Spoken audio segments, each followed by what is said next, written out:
क्या कोई डेवलपमेंट है डॉक्टर साहब? इंस्पेक्टर एपिक के मैदे में से कुछ बाल निकले, उनके नाखूनों के बीच में भी बाल हैं। मेरे ख्याल से किसी मारपीट के दौरान नोचे होंगे उन्होंने। मैं इन बालों को डीएनए टेस्ट के लिए भिजवा रहा हूँ। इसका मतलब ये है कि मेरे ऊपर सिर्फ और सिर्फ फाइनेंशियल ब्यूरो का केस ही चलेगा। तुम मेरे बच्चों को लेकर आओ। मैं तुमसे वादा करता हूँ कि मैं जो कुछ चाहता हूँ वो सब कुछ मैं कोर्ट में बता दूंगा। मालूम हो गया कातिल कौन है? कौन है वो?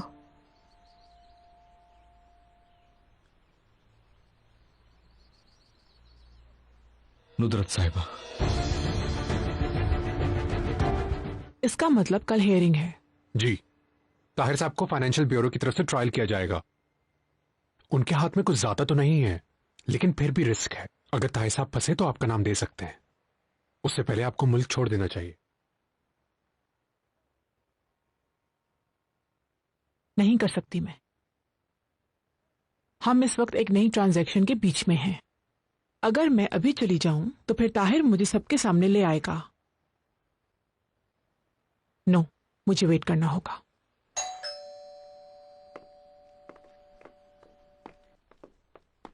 क्या आप किसी का इंतजार कर रही थी? नहीं बेटा, मेरी तुमसे क्या बात हुई थी? आप जानती हैं एलिफ आपको ढूंढ रही है। मेरी तो समझ नहीं आ रहा कि वो आखिर आपको क्यों ढूंढ रही है। मैंने बहुत टालने की कोशिश की लेकिन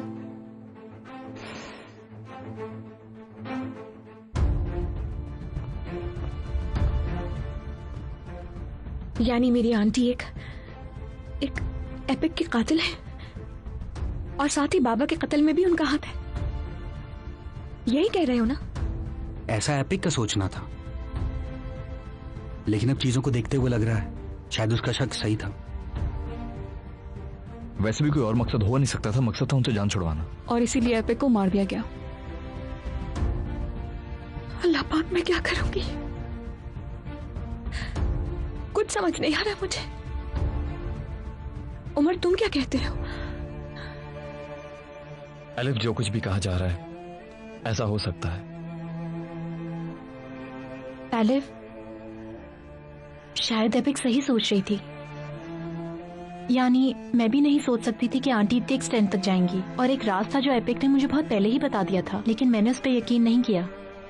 मैं आंटी को ही सही समझती रही। मुझे लगा कि वो हम पर मरने मिटने को तैयार हैं, तो वो ऐसा कभी कर ही नहीं सकती। यही सब सोच के मैं चुप रही। असले, मुझे यकीन है आंटी हमें चाहती है और बाबा को भी चाहती थी। वो बाबा को कैसे नुकसान पहुंचा सकती है? बहन थी उनकी। मगर तुमने जिक्र किया एक राज का, वो क्या है बताओ मुझे।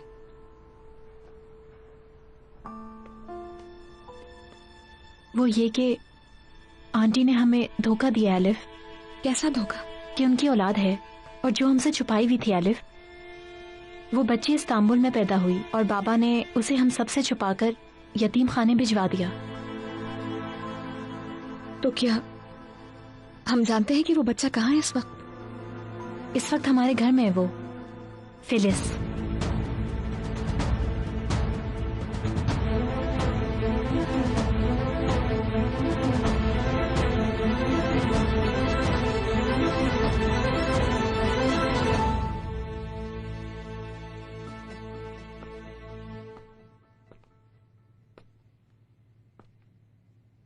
हाँ, क्या हुआ? क्या काम हो गया? हर चीज तैयार है ताहिर साहब। अच्छा है, अच्छा है। और हाँ, जिस वक्त मैं कोर्ट में होऊंगा तो उस वक्त फाती का काम तमाम कर देना। हियरिंग खत्म होने से पहले उसे मर जाना चाहिए, समझ गए? जी समझ गया सर। एक मिनट, मेरा ये मैसेज भी दे देना, जो सही से काम नहीं करता उसका सर काट दिया जाता है, समझ गए? ओके ताहिर साहब।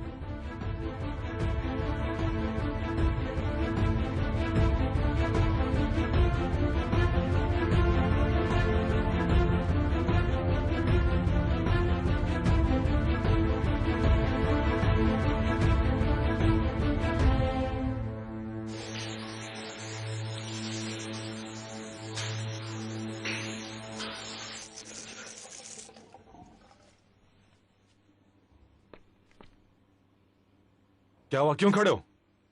तुम्हारे लिए कुछ पैगाम है। किसने दिया? तुम्हारे दोस्त ने।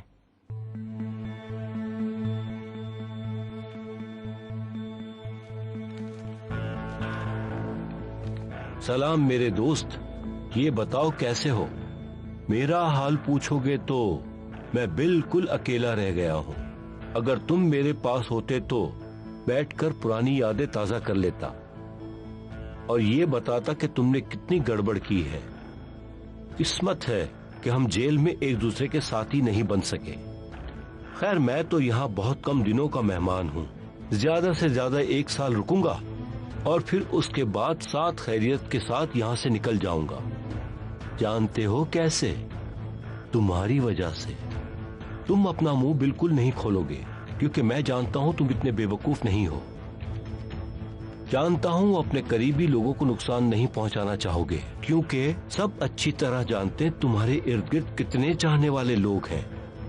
जानते हो, जान लेते लेते थक जाऊंगा मगर तुम्हारे चाहने वाले खत्म नहीं होंगे।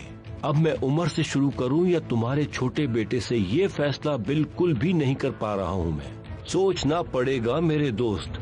ये कमजोरियां ही हैं जो इंसान के हाथ बांध देती है और तुम्हारे पास तो ऐसी बहुत सी कमजोरियां हैं। कई दफा समझाया मगर नहीं माने कि दूसरों के लिए खुद को कुर्बान मत करो।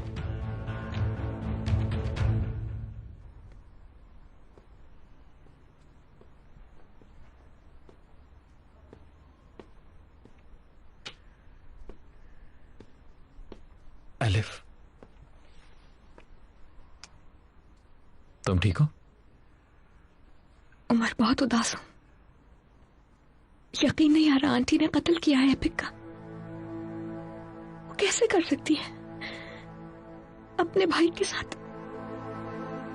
ऐसा किस तरह कर सकती है? कैसे उमर? जब इंसान फंस जाता है तो वो कुछ भी कर सकता है। उनको सजा मिलनी चाहिए। कल हेयरिंग के बाद सब खत्म हो जाएगा। हेयरिंग से पहले अगर तुम्हारी आंटी मिल गई तो वो भी हेयरिंग पे जाएंगी। ताहिर के बारे में अगर उन्होंने चीजें कबूल कर ली तो फिर ताहिर का इख्तिताम हो जाएगा। हम आंटी को ढूंढ लेंगे, जरूर ढूंढ लेंगे।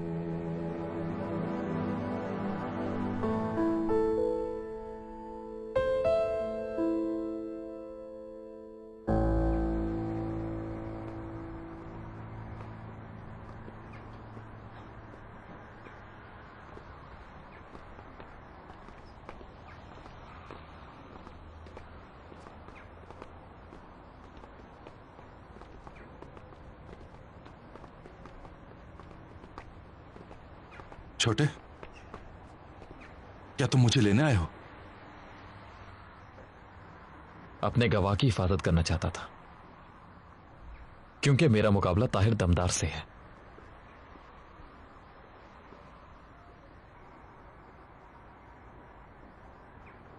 क्या हो रहा है? क्या गधा समझा भाई? तुम इतने परेशान क्यों लग रहे हो? कुछ हुआ है क्या?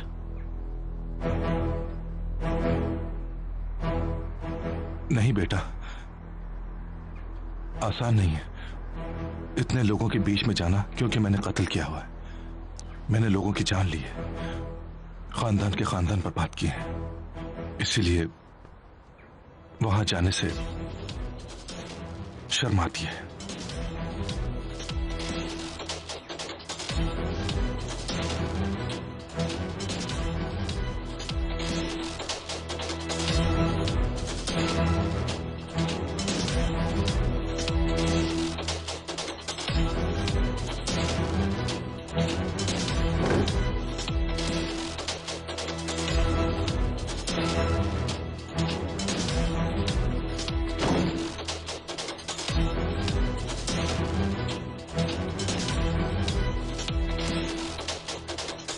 तुम्हारी सगी माँ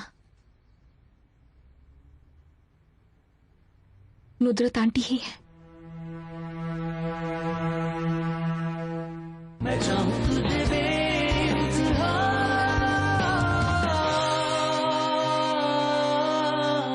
बेइंतहा।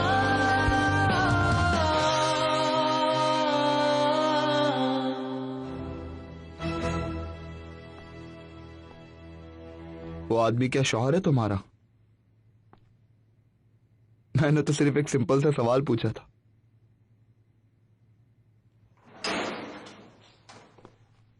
नीलूफर, 1 घंटा है तुम्हारे पास।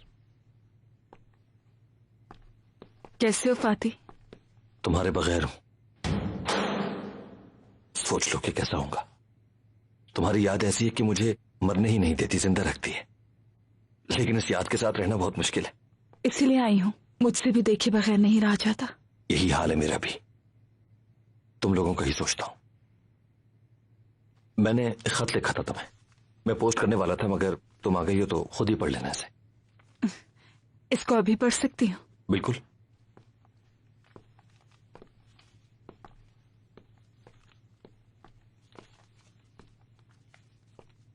मेरी जान नीलूफर, मैं आजकल मुस्तकिल जॉब्स के एड्स देख रहा हूं। ये ख्याल भी अब हिम्मत देता है मुझे। मैंने मुस्कुराना शुरू कर दिया है नीलूफर। एक नई उम्मीद पैदा हो गई। तुम जब उस दिन आई तो मैंने जाना कि उम्मीद क्या है। यूं लगता है जैसे मैं आजाद हो गया हूं। अच्छा ये बताओ, मैं मेडिसिन डिस्ट्रीब्यूटर बन सकता हूं या फिर ब्रोकर? तुम्हारे हुसैन भाई कहते हैं कि मैं सिर्फ कसाब बन सकता हूं, लेकिन मैं जानता हूं कि ऐसा नहीं होगा। मैं ऐसा इंसान बनूंगा जिस पर तुम और मेरी औलाद फख्र कर सके। तुम देखना नीलूफर, मेरी जिंदगी का ये सूरज अब गुरूब नहीं होगा, क्योंकि मुझे चाहने वाली मेरी बीवी मेरे साथ है।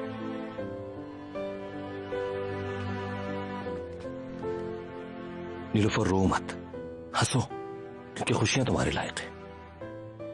मैं एक बहुत बुरा आदमी हूं, जानता हूं, लेकिन अब तुम जिंदगी में तब्दीली की वाहिद उम्मीद बन गई हो। मैं जानता हूं कि यह सफर बहुत मुश्किल है, लेकिन तुम देख लेना, तुम्हारा फाती जरूर मिलेगा तुम्हें। तुम्हारे लायक बनूंगा मैं, अपनी औलाद के लायक बनूंगा मैं। मुझे अब होश आ गया है नीलूफर। बहुत चाहती हूँ तुम्हें, दुनिया की हर चीज से ज्यादा चाहती हूँ तुम्हें। मैं भी चाहता हूं।